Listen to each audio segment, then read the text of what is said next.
संभाजीनगरमध्ये एमआयएमचा स्वबळाचा नारा आहे. मवियातल्या एका पक्षाच्या युतीची ऑफर फेटाळलेली आहे. एमआयएमच्या इम्तियाज जलील यांनी ही माहिती दिली आहे. संभाजीनगरमध्ये एमआयएम आता किंग मेकर ठरेल असं जलील यांनी वक्तव्य केलेलं आहे. तर संभाजीनगरमधल्या राजकीय वर्तुळातल्या सगळ्या घडामोडी, तर काय नेमकं संभाजीनगरमध्ये घडतंय आणि एमआयएमची काय भूमिका आहे, जलील यांच्याशी बातचीत केली आहे आमचे प्रतिनिधी विशाल करोळे यांनी.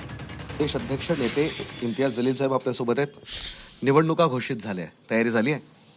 मागच्या वेळी 25 नाही 26 होते. 25 आमचे एमआयएमच्या तिकीटवरून निवडून आले होते आणि एक इंडिपेंडेंट होतं जे आमच्या गटामध्ये सामील झालं होतं. तर 26 आम्ही निवडून आले होते. भारतीय जनता पार्टीपेक्षा आमचे जास्त सीट्स इथे निवडून आले होते.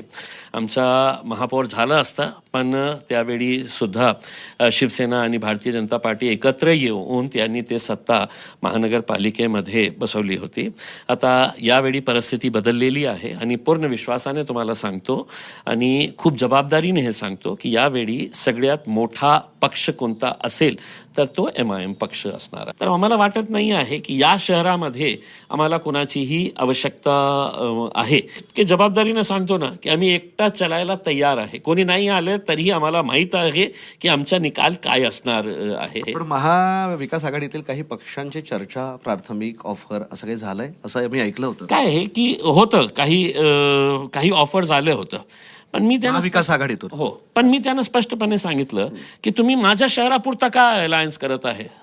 तुमच्या मोठ्या नेत्यांना सांगा ना की महाराष्ट्राच्या लेवलवर आम्ही येतो एमआयएम सोबत हे करायला तयार आहे.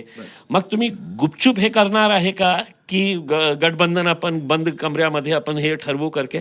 मी नाही म्हटलं. पक्षाचं नाव सांगू शकता? आता काय हे महाविकास आघाडीमधले पक्ष आहे.